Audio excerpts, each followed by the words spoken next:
Friends, अब हम diagonal scale के इजी वैरायटी का सेकंड क्वेश्चन सॉल्व करने जा रहे हैं और क्वेश्चन ये रहा आपके सामने।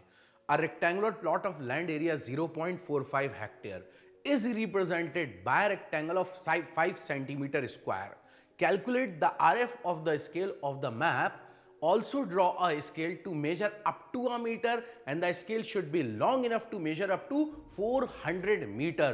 तो क्वेश्चन क्या कह रहा है एक बार हिंदी में समझते हैं। क्वेश्चन ये कह रहा है कि मेरे पास एक लैंड है, उसका एरिया है 0.45 हेक्टेयर। जब मैं उसका मैप बना रहा हूं ड्राइंग शीट के ऊपर, तो मैंने इतने बड़े एरिया को रिड्यूस कर दिया और एक रेक्टेंगल के बराबर करा। उस रेक्टेंगल का एरिया है 5 सेंटीमीटर स्क्वायर। अब हमसे कहा जा रहा है कि आप एक ऐसा स्केल बनाइए जो सिंगल मीटर, आ मीटर लिखा है क्वेश्चन में, आ मीटर का मतलब सिंगल मीटर, जो सिंगल मीटर को रीड कर सके और मैक्सिमम रीड कर सके 400 मीटर तक।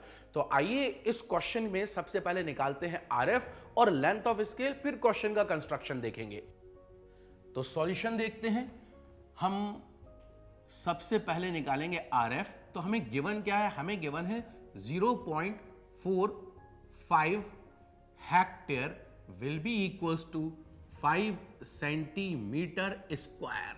ये क्या है? Actual area. ये क्या है? Drawing area. और आपको मालूम होगा कि जब एरिया की बात होती है तो हम स्क्वायर रूट लगाते हैं। तो अगर आरएफ निकालना हो तो RF will be equals to square root of drawing area by square root of actual area. लेकिन बहुत इंपॉर्टेंट चीज वो ये, जब भी कैलकुलेशन आप कर रहे हो और आपको डेटा गिवन हेक्टेयर या एयर के अंदर हो, ARE, तो आप उसको मीटर स्क्वायर में कन्वर्ट कर देंगे। तो मैं इसको मीटर स्क्वायर में कन्वर्ट करता हूं तो 0.45 इंटू 10⁻⁴ मीटर स्क्वायर। क्यों? क्योंकि 1 हेक्टेयर में 10⁻⁴ मीटर स्क्वायर होते हैं। ये आप स्केल बेसिक क्लास में देख चुके हैं और अगर प्रॉब्लम हो तो पीछे जाकर रिवाइंड कर आप देख सकते हैं। Now will be equals to कितना? 5 सेंटीमीटर स्क्वायर। अब हम क्या करें? अब हम आरएफ निकालें, drawing area by actual area. आप कर सकते हैं, लेकिन सपोज कीजिए मेरे पास कैलकुलेटर नहीं है तो मैं इसको थोड़ा सा आसान करता हूं और बहुत आसानी से आपको कुछ मैथमेटिकल ऑपरेशन यहां पर सिखा रहा हूं। देखिए फ्रेंड्स, मान लीजिए अगर यहां पर 0.45 ये लिखा हुआ है, ना ये परफेक्ट स्क्वायर है ना ये परफेक्ट स्क्वायर, पर परफेक्ट स्क्वायर दैट मींस अगर ये 25 होता तो इसका रूट सीधे 5 हो जाता।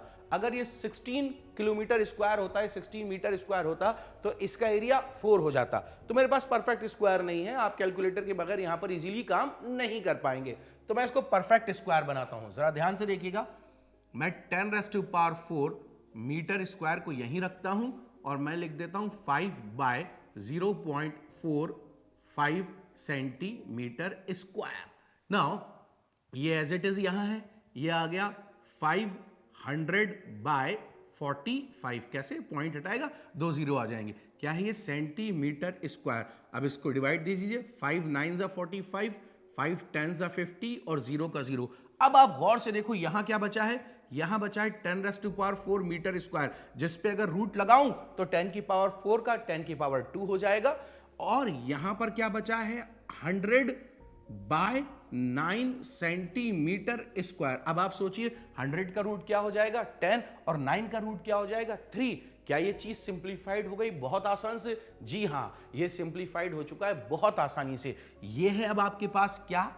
Actual area. और ये क्या है आपके पास बेटा? Drawing area. मैं अब आरएफ निकालता हूं तो आरएफ का formula under root of drawing area by actual area, that means 100/9 under root, और ये centimetre square by 10⁻⁴ metre square, और ये लगा दिया मैंने रूट। अब इन रूट को सॉल्व कर लीजिए तो ये कितना हो जाएगा? 10/3, और ये क्या हो जाएगा? 100। 10/3 सेंटीमीटर और 100 क्या हो जाएगा? मीटर। आप इतना नोट डाउन कर लीजिए, वीडियो पॉज कर फिर मैं इसको रब करता हूं और फिर इसके बाद यहां से कहानी करते हैं।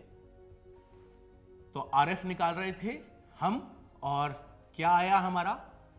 10/3 सेंटीमीटर स्क्वायर चला गया। और फिर यहां पर कितना आ गया?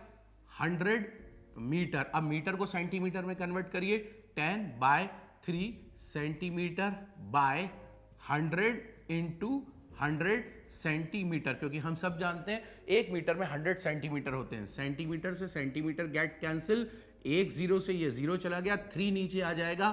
तो देखिए आरएफ क्या आ गया आपके पास, 1/3 into 10⁻³ this is the RF. RF आ चुका है। अब आप सोचिए क्या निकालना है स्केल बनाने के लिए, और क्या जरूरी है, length of scale. Length of scale, तो लेंथ ऑफ स्केल का फॉर्मूला हम सब जानते हैं, क्या होता है, आरएफ इंटू एल मैक्स। तो आरएफ 1/3, 1 2 3 1000 इंटू एल मैक्स कितना है आपके पास, क्वेश्चन में 400 मीटर। अब मीटर को एमएम में कन्वर्ट करिए, 1/3, 1 2 3 1000 इंटू 400 इंटू 1000 मिलीमीटर। ये 3 जीरो से ये 3 जीरो चले गए, ये 3 1 जा 3, फिर यहां पर 1 आया, 3 3 जा 9, फिर 1 आया, 3 3 जा 9, फिर पॉइंट, फिर 3, फिर 3। तो ये आ गया आपके पास लेंथ ऑफ स्केल 133.33। ये रही आपके पास लेंथ ऑफ स्केल। तो स्केल बनाने के लिए जितनी चीजों का मालूम होना जरूरी है वो आपके पास आ चुका है। एक बार क्वेश्चन और बहुत ध्यान से सुनिए। क्वेश्चन क्या बोल रहा था, लैंड एरिया है मेरे पास 0.45 हेक्टेयर, उसको रिप्रेजेंट करा 5 सेंटीमीटर स्क्वायर से, तो रिड्यूस करा।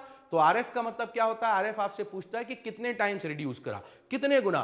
तो यहां पर आरएफ की वैल्यू है 1/3000। इसका मतलब हमने 3000 गुना रिड्यूस करा है एरिया को, तो वो 5 सेंटीमीटर स्क्वायर हुआ है। आप पॉज कर इसको नोट डाउन करें, फिर मैं यहां पर कंस्ट्रक्शन कर रहा हूं। लेकिन कंस्ट्रक्शन हम ड्राफ्टर की मदद से यहां पर नहीं करेंगे, आप जरूर करेंगे ड्राफ्टर की मदद से अपनी प्रैक्टिस के लिए, टाइम बचाने के लिए। बहुत इजी क्वेश्चन है, जल्दी से हम यहां पर रफली बना देंगे। Okay friends, length of scale draw करता हूं, जो कि कितनी आई थी आपके पास, 133.33। 133.33 mm का मतलब होता है 13.33 सेंटीमीटर। आप इसको 13.3 ले सकते हैं, 13.4 भी ले सकते हैं, कोई फर्क नहीं पड़ेगा ज्यादा। और इसको एक रेक्टेंगल के अंदर आपने बंद कर दिया। अब आप बताइए इसके कितने इक्वल पार्ट्स करेंगे आप, मैक्सिमम लेंथ कितनी है आपके पास, 400 मीटर। मैं रफ डायग्राम बना रहा हूं 400 मीटर। तो सपोज करिए इसके 4 इक्वल पार्ट्स कर दिए, ये बीच में मैं अंदाज से ले रहा हूं, और ये यहां पर और ये यहां पर, लेट ये 4 इक्वल पार्ट्स हो गए। और यहां से लेकर यहां तक ये कितना रीड कर रहा है बेटा, ये रीड कर रहा है 400 मीटर। 400 मीटर, ये 0, ये 100, ये 200, और ये रहा क्या 300। और यहां लिख देंगे क्या आप, मीटर। ये आपके पास मीटर है। फिर लेंथ ऑफ स्केल कहां लिखी जाती है, आप सब जानते हैं। लेंथ ऑफ स्केल के लिए एक लाइन यहां ड्रॉ कर दीजिए, एक लाइन यहां ड्रॉ कर दीजिए। और ये सब काम कौन सी पेंसिल से होता है ये भी आप जानते हैं। मैं यहां लिख देता हूं L 133.33। आरएफ कहां लिखेंगे आप, आरएफ नीचे की तरफ लिख देंगे। क्या था आरएफ, 1:3, 1 2 3 3000। ये आपके पास आरएफ था। अब 100 है, आपको सिंगल मीटर तक जाना है, जैसे कि क्वेश्चन ने बोला। तो यहां कितने पार्ट्स कर दें, यहां आप कर दें 10 पार्ट्स। ये रहा 5, ये 1, ये 2, ये 3, ये 4, ये 1, ये 2, ये 3, ये 4। तो आपने 100 को 10 पार्ट्स में डिवाइड कर दिया। तो हर पार्ट क्या रिप्रेजेंट कर रहा है, 10 10 10 10 10। तो इजीनेस के लिए मैं इसको कुछ ऐसे लिखता हूं ताकि मेरी जगह बचे, 1 2 3, और यहां पर क्या लिख देता हूं 100 मीटर। और यहां पर भी मैं लिखता हूं 1 2 3 4 5 6 7 8 9 10। तो ये कितना रिप्रेजेंट कर रहा है, 10 मीटर। तो मैं यहां लिख दूंगा 10 मीटर। अब आप क्या करेंगे, सोचिए। अब हमें क्या करना है बेटा, ये जो बहुत छोटा पार्ट है उसके फर्दर 10 पार्ट्स करने हैं। तो उसके लिए ड्राफ्टर को लेकर आए, 9 को टॉप लेफ्ट से मिलाएं और ड्राफ्टर के नट को टाइट कर दीजिए, और सभी से पैरेलल लाइन खींच दीजिए। कहां तक, 0 तक। तो आखिरी लाइन आपकी 0 से जाएगी। नाउ इतना करने के बाद अब इस लाइन के कर दीजिए 10 पार्ट। क्यों, क्योंकि बेटा अब मुझे यहां पर 10 पार्ट करने, जैसा कि अभी मैंने बात करा था। तो इस लाइन के 10 पार्ट कर देता हूं। यहां कहीं 5 होगा, 1 2 3 4, 1 2 3 4 लिख देते हैं, 1 2 3 4 5 6 7 8 9 और ये 10। और सभी से पैरेलल लाइन कहां तक, सोचिए यहां तक या लास्ट तक। जी हां, मैं पिछले क्वेश्चन में आपको बता चुका हूं, ये सभी लाइनें लास्ट तक जाएंगी, और रीजन भी आपको समझा चुका हूं क्यों। तो मैं इन सबको लास्ट तक जल्दी से ड्रॉ कर देता हूं। मैंने इन सभी लाइनों को मिला दिया लास्ट तक, हमारा क्वेश्चन कंप्लीट हो चुका है। मैं फिर बता दूं, मैंने रफ फिगर बनाया है, कुछ भी मेजरमेंट के साथ नहीं करा है, लेकिन आप प्रॉपर मेजरमेंट के साथ करेंगे। तो फ्रेंड्स, क्वेश्चन के अंदर कुछ भी मेजर कर कर नहीं बताना था। जैसे पिछले क्वेश्चन में आपने देखा था 4 मीटर 5 डेसीमीटर इन 7 सेंटीमीटर था, यहां पर उसने बोला कि सिंगल मीटर होना चाहिए और मैक्सिमम 400 मीटर होना चाहिए। हमारा क्वेश्चन कंप्लीट हो गया। लेकिन फिर भी अगर मैं आपसे कुछ पूछूं तो क्या आप बता पाएंगे ये लेंथ यहां से लेकर यहां तक कितनी होगी? सोचिएगा, अगर मैं पूछूं कि ये लेंथ यहां से लेकर आपको बतानी है कि ये लेंथ कितनी होगी, द डिस्टेंस फ्रॉम हियर, ये B लिख दिया, ये मैंने A लिख दिया, यहां से लेकर यहां तक का डिस्टेंस कितना है? तो सोचिए जरा जी, यहां से लेकर यहां तक कितना? 100 + 100 200, और फिर 10 20 30 40 कौन सी वाली लाइन पर? 70, तो 270 आ गया। 270 1 2 3 4 5 6, तो 276 आप देख सकते हैं, 2 जो 2 लिखा है, 7 जो 7 लिखा है और 6 जो 6 लिखा है, तो ये 276 मीटर रिप्रेजेंट कर रही है। फिर वही सवाल, क्या आप बता सकते हैं यहां से लेकर यहां तक टोटल कितने पार्ट्स हैं जिनको हम रीड कर सकते हैं? आंसर इज सर टोटल यहां पर 400 पार्ट्स हैं। तो फ्रेंड्स, हमने फिर इजी वैरायटी का एक क्वेश्चन करा। हम नेक्स्ट लेक्चर में मिलेंगे और आगे की तरफ क्वेश्चंस को सॉल्व करेंगे। Thank you friends.